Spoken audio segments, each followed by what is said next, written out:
Muy buenas chicos, soy Carlos de PC Gaming en español y hoy vamos a ver una pieza de hardware moderna que curiosamente se ha quedado obsoleta.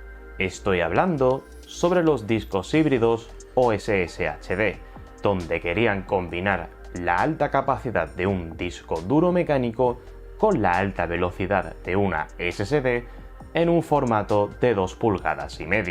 Y hoy vamos a ver por qué fracasaron. Gracias a PCBWay por apoyar este vídeo. Son unos especialistas en fabricación de PCB con una amplia configurabilidad y desde la placa más sencilla hasta la más compleja te pueden ayudar. Además tienen para fabricación de piezas 3D en plástico y metal y una tienda con una gran variedad de productos. Para más información y obtener vuestro primer pedido gratis, podéis pasaros por el enlace en la descripción. Para saber por qué existieron los discos híbridos, tenéis que entender el contexto en el que se lanzaron. Allá por el 2012-2013, las SSD todavía eran una gran novedad y las capacidades que normalmente se vendían eran de 64, 128 y 256 GB, que normalmente valían unos 30, 50 y 80 euros respectivamente. A partir de los 500 GB se empezaba a duplicar en precio y tener 1 TB de SSD era exageradamente caro. Visto que había una demanda para tener discos de alta capacidad que fuesen más rápidos que los discos duros tradicionales y no fueran tan caros como la SSD, nacieron los discos híbridos.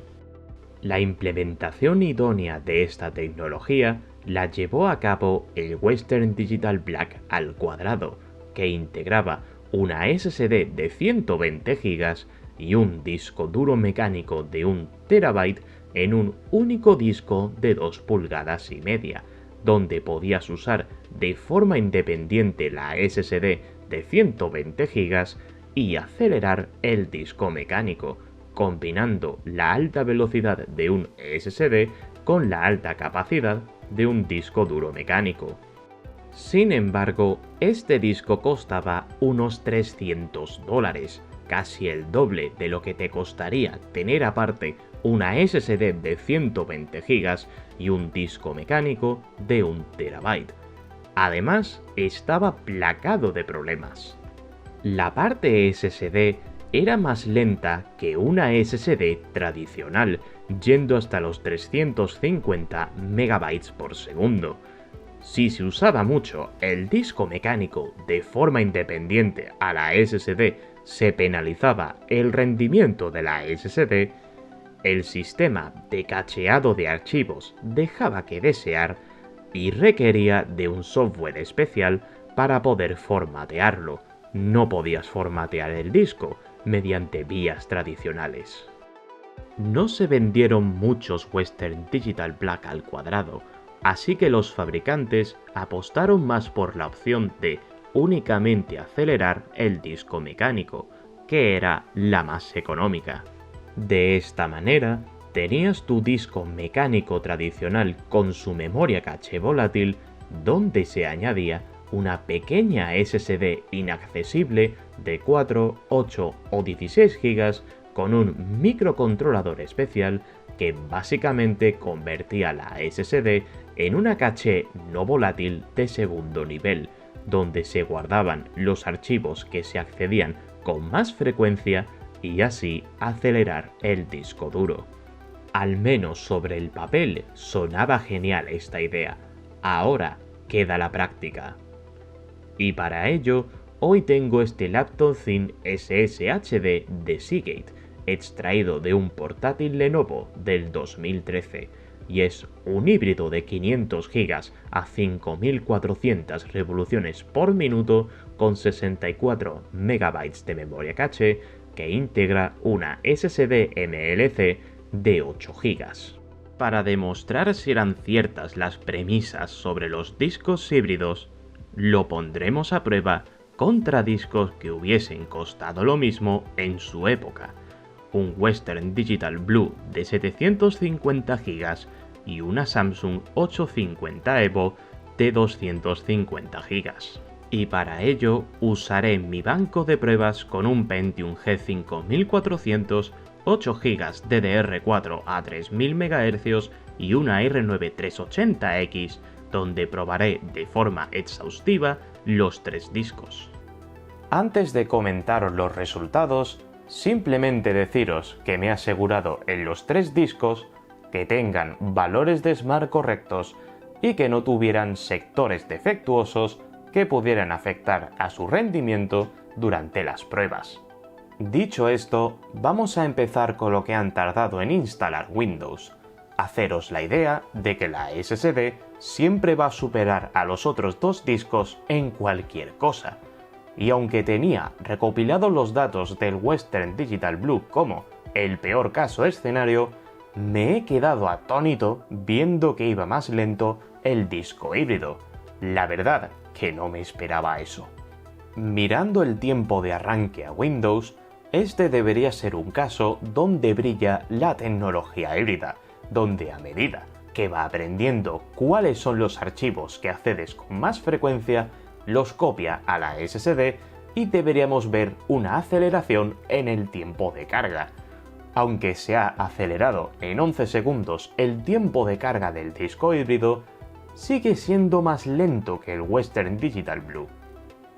Por curiosidad, estuve probando el Cinebench R23 en los 3 discos, ya que un disco muy lento puede afectar el rendimiento del procesador, y aunque la diferencia entre los 3 discos no ha sido mucha, comentaros que como peor ha rendido ha sido con el disco híbrido.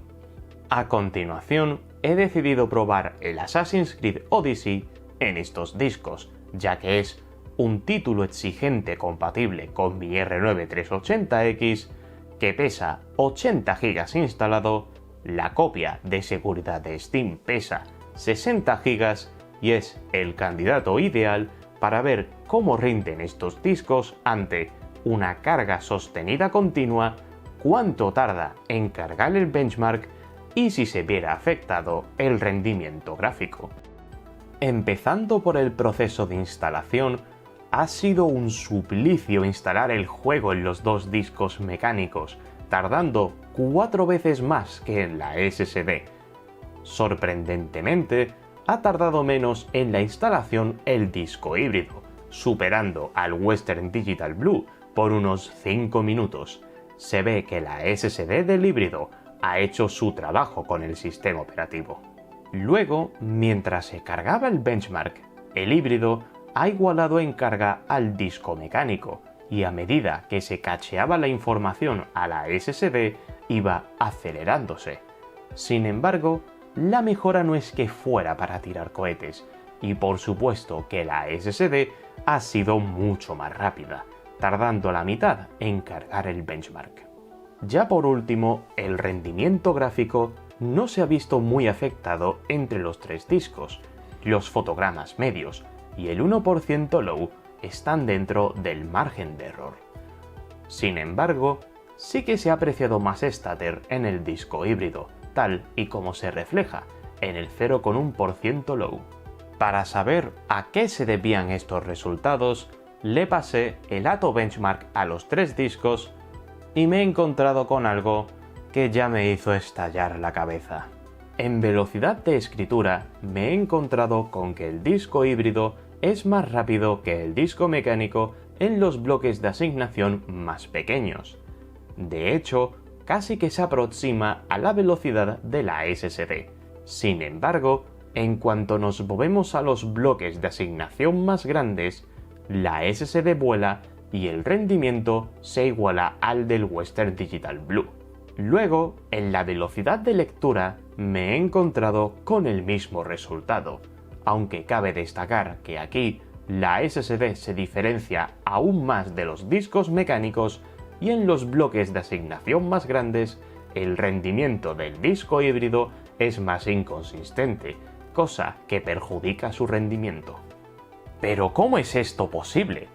Si teóricamente el disco híbrido supera en rendimiento al mecánico, ¿no debería haber sido más rápido? El ATO Benchmark manda un archivo de 256 MB por bloque de asignación para medir la velocidad, y eso es lo suficientemente pequeño para que lo intercepte la SSD y acelere el disco. De ahí que en los bloques de asignación más pequeños se acerque más a la SSD en rendimiento.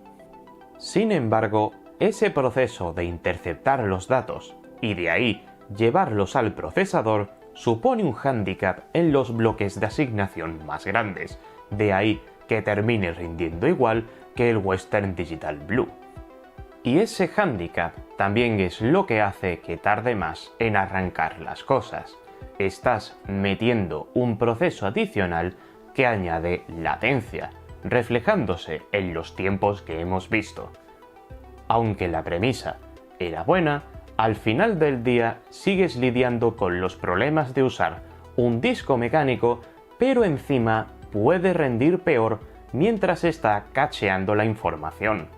Y esto fue con lo que se encontraron muchos dueños de discos híbridos entre el 2012 y el 2016, donde encima las tiendas que marketeaban portátiles que tenían discos híbridos te los vendían como si fueran dos discos por separado.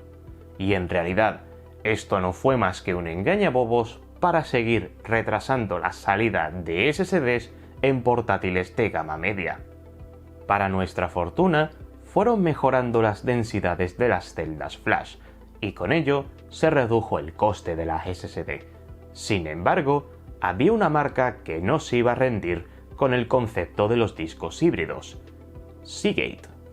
Ellos siguieron desarrollando la tecnología híbrida, y el último modelo que sacaron fue el FireCuda SSHD de 2,5 en 2016, que venía con 128 MB de memoria caché, 8 GB de SSD MLC, iba hasta los 140 MB por segundo y venía en capacidades de 500 GB, 1 TB y 2 TB. Y esta vez lo marketearon de forma distinta. Lo enfocaron como un disco idóneo para acelerar la carga en juegos tanto en tu ordenador como en tu consola. Sin embargo, para esas fechas se estaba empezando a fabricar en TLC las SSD SATA, igualándose en precio a estos discos híbridos.